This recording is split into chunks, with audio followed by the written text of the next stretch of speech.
you.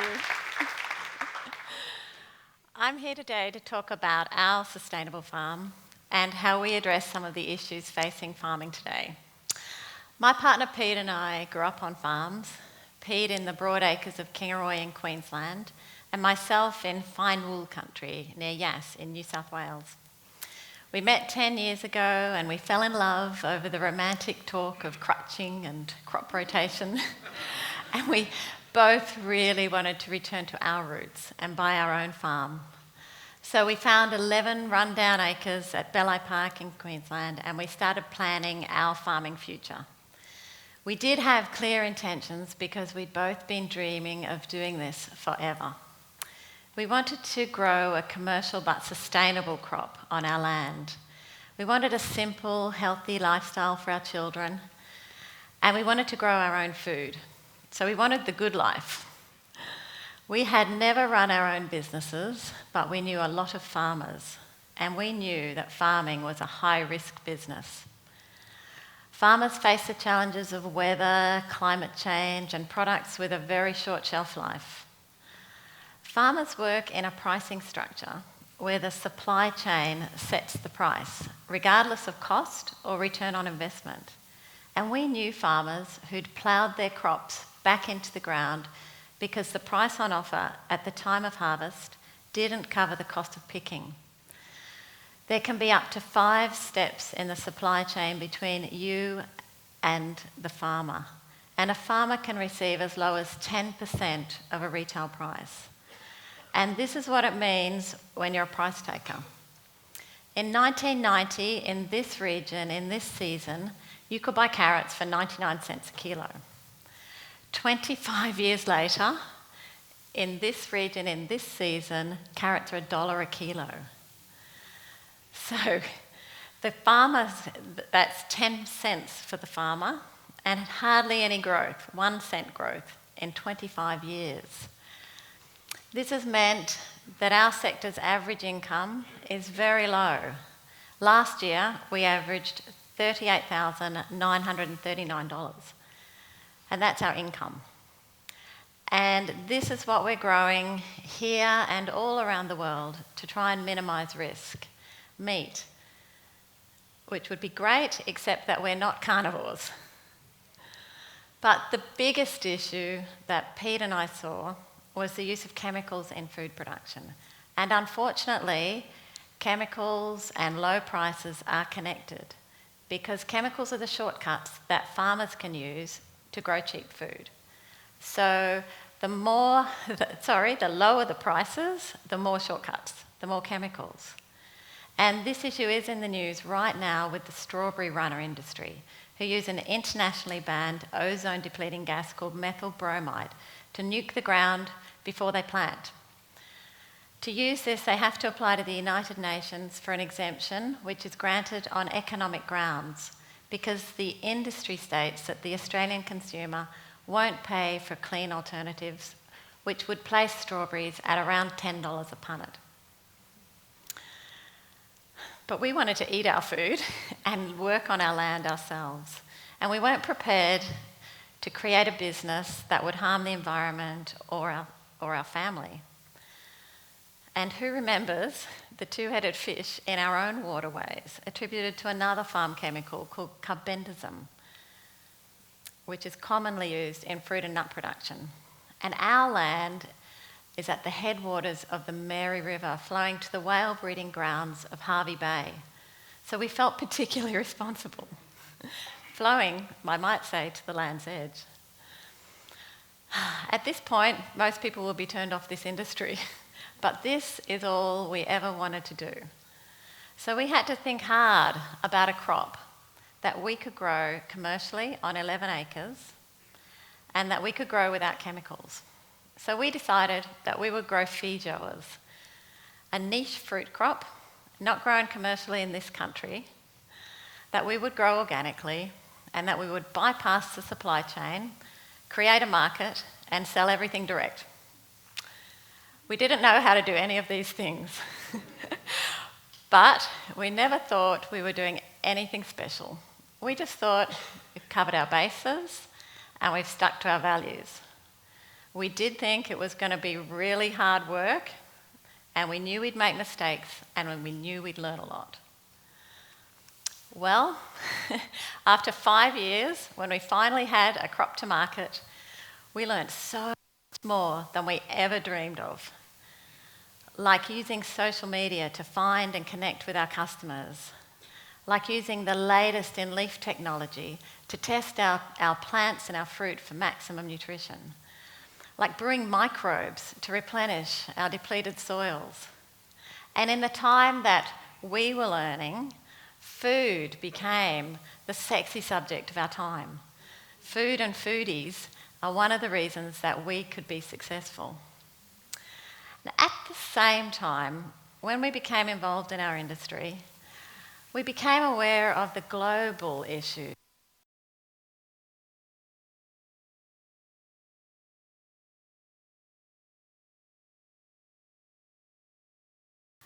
So, world leaders are rightly worried about where our food will come from when all us old farmers have died off and no one wants to enter this pretty hard work, high risk industry. And they're right. But you know what? Back at the farm at Belli Park, Pete and I are just plugging away, sticking to our plan and loving life. And loving the way that our community and our customers adopted us and our ideas and a new food. Our customers were happy to buy bulk, unsorted, imperfect boxes of fruit. They were thrilled to be able to come to our farm with their children and reconnect with their own roots and memories. And over time, they got to know that there is only one season a year. This was a big one. And our season this year has just finished. We sold our entire crop of certified organic fruit from our farm gate. That's 6 tonne of fruit to 3,000 visitors. Zero.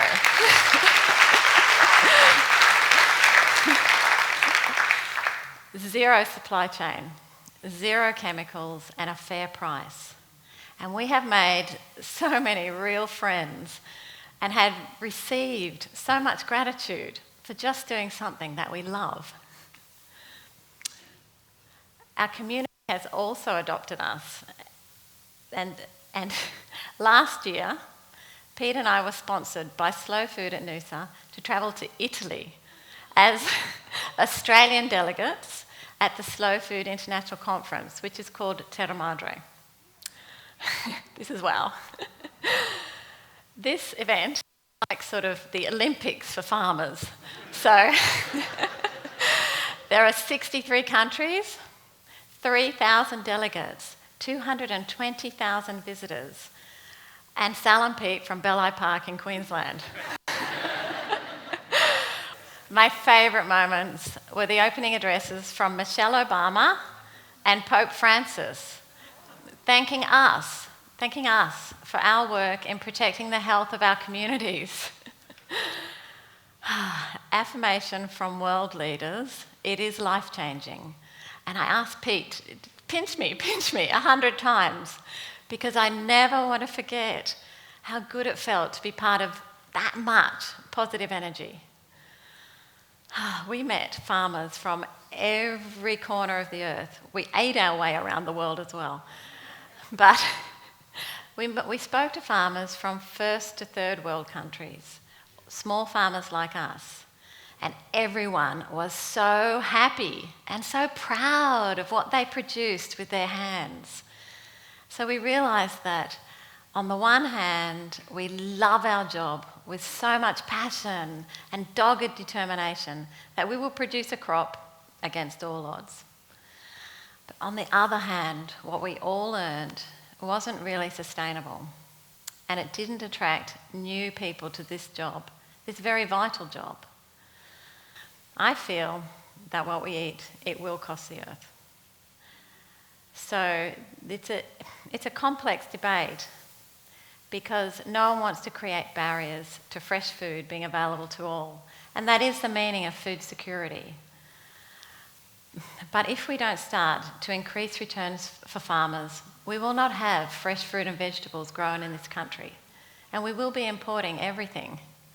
And if we don't start to connect the chemicals that we use in food production with the health of ourselves and our environment, that what we eat, it will cost the earth. I'm thinking that the right time to return to the farm, because you do not need a lot of land to be successful. You can mix careers on and off farm and learn from both. You can teach your children life skills and feel so good about your contribution to society. We did earn above our average for our sector using 2.5 acres of our land, in a model that sits perfectly close to communities who are eager for change. And that's a really good point. So this is the right time to return to the farm. And I think that anyone can do it. You can farm. And I see a time in the very near future when us, farmers, will be the new sexy thing. This will be us. And in this beautiful future, labelling will be reversed because organic is conventional and inputs like chemicals and GMO and country of origin will be labelled. And in this beautiful future, organic farmers will be rewarded as environmental custodians and healthcare workers, instead of being charged for the privilege. And in this beautiful future, the land around cities will once again become sustainable food hubs, attracting employment and tourism.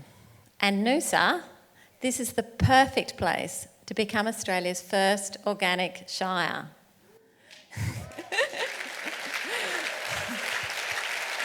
It makes sense. It makes sense, doesn't it? It really makes sense. As I was preparing this talk, and I was really wondering how I'd address that we need to place a greater value on our food choices, a global food forum was held in Sydney in March. This was sponsored by the Australian, Visy and the Wall Street Journal. This was a meeting of big business, of economists, of politicians, of pastoral companies, multinational food companies, journalists. And even though I am none of those things, by very different paths, we have come to the same conclusion. Because the headline on April 16th in The Australian read, "Food prices are likely to rise." So big business is predicting that food prices will rise because free trade will allow our food to be sent to markets who value them higher. I'm probably the only person in the room excited by this headline. But Australia, your love of cheap food is about to come back and bite you on the butt because we won't have those choices. Big business and I also agreed on one other really important thing, that farming now is the land of opportunity.